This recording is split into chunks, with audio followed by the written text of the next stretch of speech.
think it's one thing for a game producer to try and put into a game what they think is realistic. For us, that's not acceptable. We are going to use professional racing drivers to tell us this is what it's like to drive a car. If they're not happy with it, we're going to make changes. We've had several racing drivers working on Shift to Unleash. Tommy Milner has given a lot of feedback. Vaughn Gittin Jr. helped to shape the drifting experience. And Edward Sandstrom has been instrumental in setting up all the cars.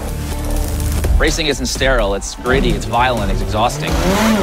We wanted to immerse players into that real environment. Team Need for Speed is a testing platform for us to understand what it's like to drive racing cars. Everything that we learned through operating the team is put back into the game. Nobody ever gets to experience my cars but me, and that's something that I've always wanted other people to get to experience. You know, it's kind of hard to just grab somebody and say, here, jump in this 1,400 horsepower all-wheel drive maniac machine.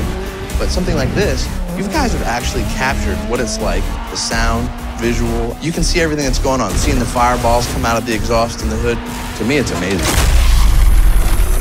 We have the most advanced physics system ever released in a racing game. What we're doing this time is putting telemetry directly into the game. Here we've got the tire temperature and suspension information. The size of the circles indicates the amount of weight on each wheel. The color of circle indicates the amount of grip remaining. If I go over some grass here, you'll see that green square moving up and down. That's dynamic and real time. We're measuring this 360 times per second. The realism of the actual tracks, what we as drivers actually see, is the most amazing thing. Driving at night feels like you're going twice as fast. You lose almost all your references, and you just sort of drive blind at that point. Shift to Unleash has an incredible new view. It's called the Helmet Cam. Definitely realistic feature of the game. And the biggest part of that, I think, is the head movement and the look to the apex, which if you look at Helmet Cam video, you'll see that's the same motions.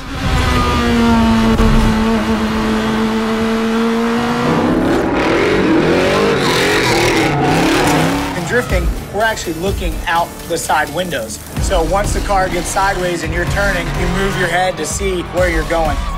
It's very realistic, really puts you in the driver's seat. Your palms get sweaty and you feel adrenaline. That's very incredible for a game to accomplish.